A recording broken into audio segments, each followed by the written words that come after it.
성경 말씀은 민수기 14장 7절과 8절 말씀입니다. 우리가 두루 다니며 정탐한 땅은 심히 아름다운 땅이라.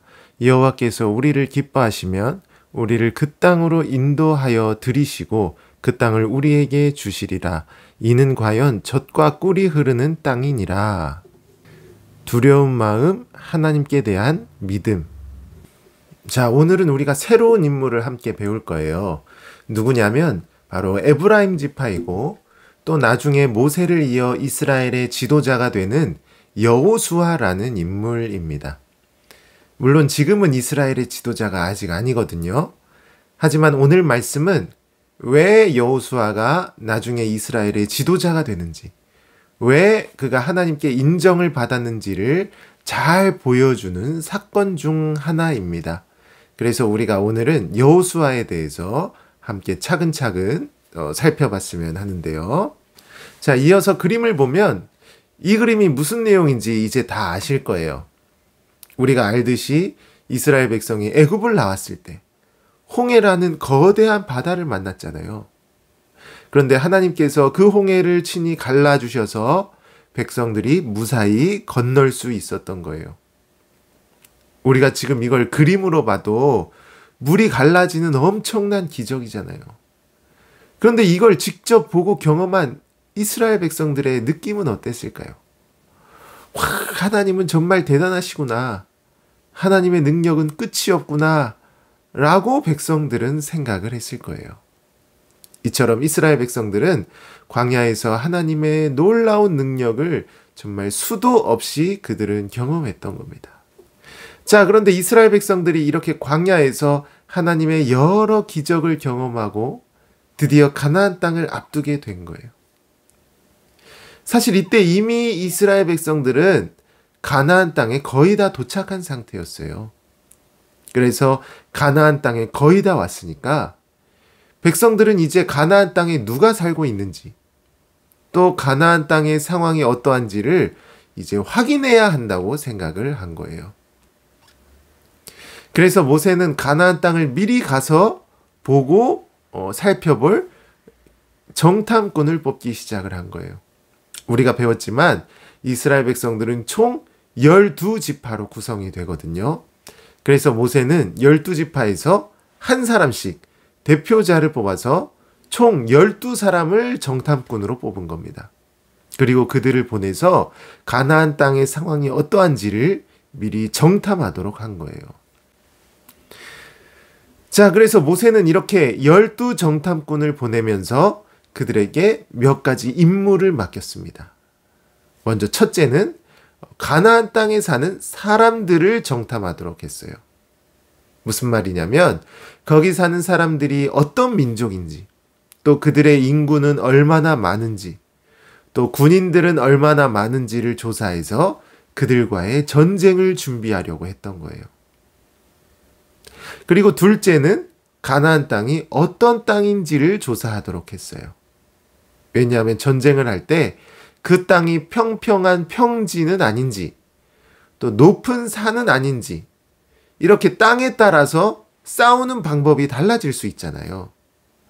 그래서 그 땅의 지형이 어떤지를 모세는 미리 정탐하도록 그들에게 지시를 내렸던 겁니다. 그리고 셋째로 모세는 가나안 땅의 열매를 가져오도록 했어요. 이것은 그들이 가나안 땅에 직접 갔다 왔다는 증거물을 가져오라는 지시였어요.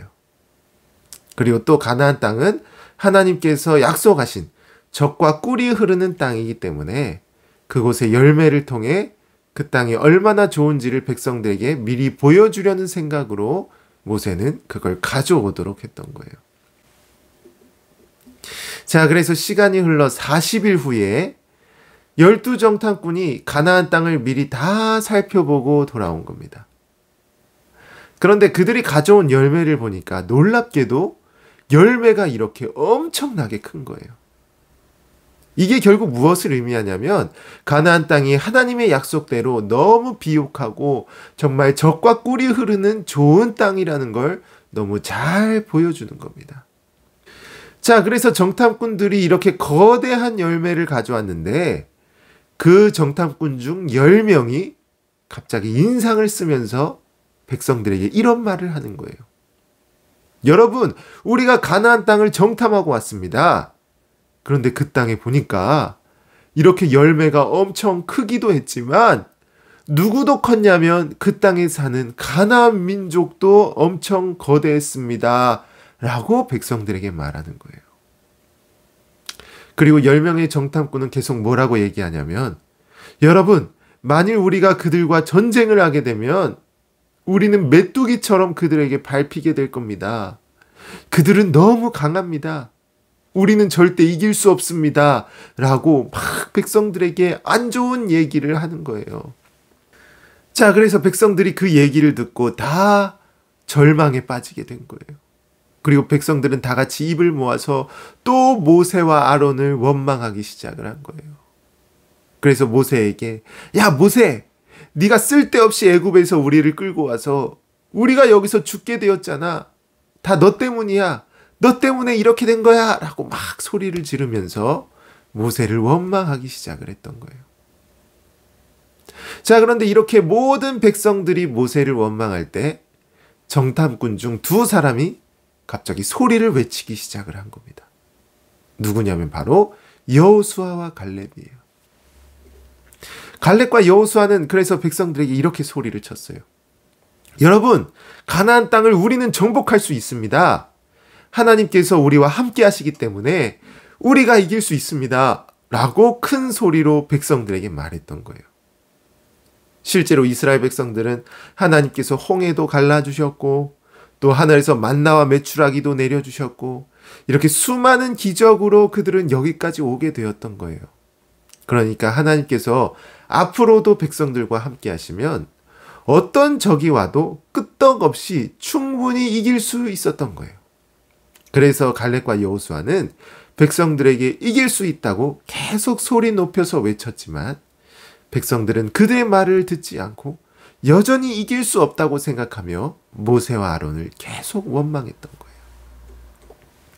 그래서 하나님께서는 이렇게 계속 원망하는 백성들을 보고 결국 마음 아파하시면서 결국 그들을 향해 분노하셨던 거예요. 왜냐하면 백성들은 하나님의 그 크고 놀라운 능력을 생각하지 않고 누구를 생각하냐면 강하고 센 그 가나안 민족만을 계속 생각하였기 때문이에요. 그러니까 백성들의 머릿속에는 지금 하나님이 없는 거예요. 하나님을 아예 생각하지 않았어요.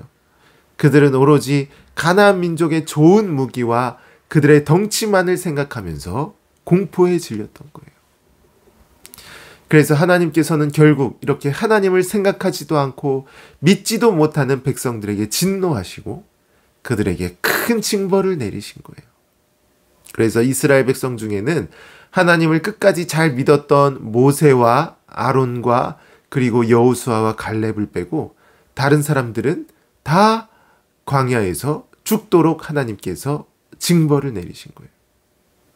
실제로 하나님을 믿지 못한 다른 모든 백성들은 가나안 땅에 들어가지 못한 채로 광야에서 죽었고 가나안 땅은 오직 갈렙과 여호수아만이 그곳에 들어가게 되었던 거예요. 자, 그러므로 우리 친구들이 오늘 말씀을 통해 꼭 기억할 사실은 우리가 아무리 어려운 상황을 만나고 우리가 너무 힘든 상황에 빠진다고 해도요, 언제나 우리는 하나님을 바라보고 또 하나님을 생각하며 그분을 믿을 수 있어야 한다는 거예요.